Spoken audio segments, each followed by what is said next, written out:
మీకు ఎవరు who is your sounding board? సుమగారేనా? సౌండింగ్ బోర్డ్ అంటే మీరు పక్కకి ఇది చేయనా, ఏనా బీనా సీనా అని అడగడానికి మీకు ముఖ్య సలహాదారు ఎవరని? మీరేనా? నేనే.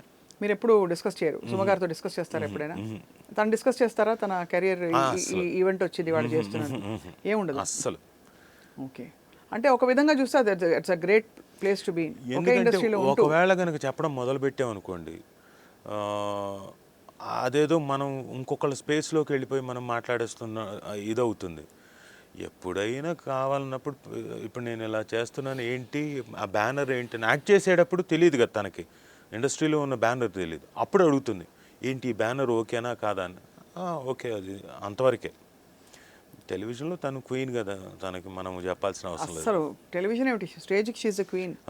She a queen of I think ఒక యూనివర్సల్ యాక్సెప్టెన్స్ ఉండే, అసలు వేళ మీద లెక్క పెట్టచ్చు అసలు భారతదేశంలోనే అలాంటి anchor, host and entertainer సుమకర్కర్.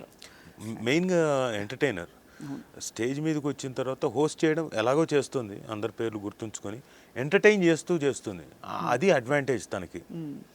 And ఆవిడ రీల్స్ చిన్నపిల్లలతో చేసే, సొంత ఛానల్లో చేసేవి, ఇంట్లో చేసే వంటలు, నేను సాంబార్ వండుతున్నానని చెప్పి ఆవిడ ఊరికే మేము మాట్లాడకపోయినా నవ్వు వస్తుందండి.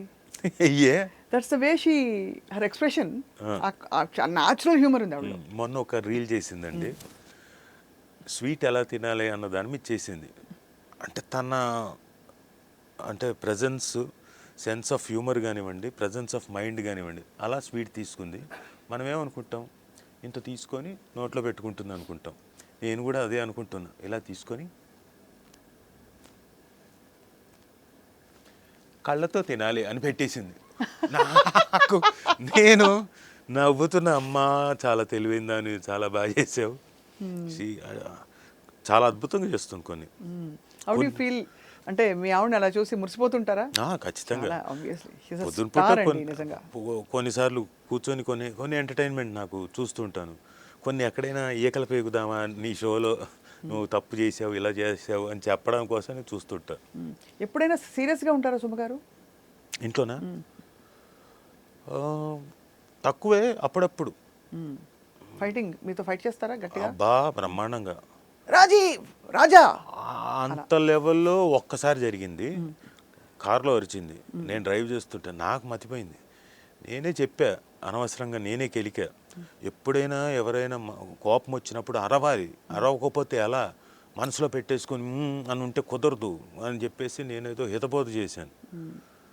తర్వాత రెండో రోజుకో మూడో రోజుకో కార్ డ్రైవ్ చేస్తున్నా, నేను పక్కన కూర్చొని ఏదో మాట్లాడుతున్నా, ఇంకోటి ఏదో ఇంకా ఏదో చెప్తున్నా, ఇంకా పెస్టర్ చేస్తున్నా.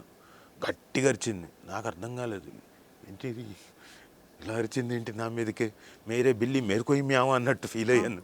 అంతే కదా. సో ఆ తర్వాత ఎప్పుడు లేదు, కొన్నిసార్లు ఒకటి రెండు సార్లు అంతే. ఐ ఆల్వేస్ వండర్డ్, అంటే ఒకే ఇండస్ట్రీలో ఉంటూ మీరిద్దరూ ఫ్రెండ్స్గాను ఉంటూ, హస్బెండ్ అండ్ వైఫ్గాను ఉంటూ, బ్యూటిఫుల్ పేరెంట్స్గా కూడా ఉంటూ, ఇట్ మస్ట్ బీ ఛాలెంజింగ్ కదా? Very challenging. ఇప్పుడు మొన్న నాకు పాస్ట్ ఒక 15 days నుంచి ఐ వాజ్ ఫీలింగ్, ఏంటిది, అంతకుముందు అంటే లైఫ్ నేను వెళ్ళిపోయేవాడిని, నేను షూటింగ్కి, అప్పుడు అంతగా అనిపించలేదు. డే అండ్ నైట్లో నేను వర్క్ చేసేవాడిని, వచ్చేవాడిని, ఎప్పుడో వచ్చేవాడిని. పిల్లలు పెరగడం, మా అబ్బాయి పెరగడం కూడా నేను సరిగ్గా చూడలేదు. అవునా? సో అప్పుడు కూడా అనిపించలేదు అప్పుడు, ఎందుకంటే ఆ యాక్టింగ్ దీంట్లో ఒక వయసు అయిన తర్వాత ఒక స్నేహం అంటారు, ఇప్పుడు మీరు అన్నారు ఫ్రెండ్షిప్ అన్నది ఇంకా పెరిగిన తర్వాత, తనేమో నేను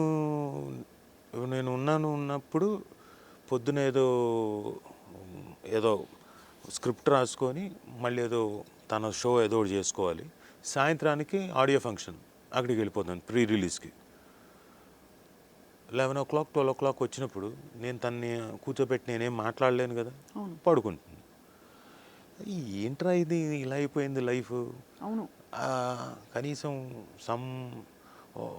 ఒకటో రెండు రోజులు 3 రోజులు దొరికితే బాగుండు కదా, ఏంటి ఎలా అయిపోయిందని మధ్యలో అలా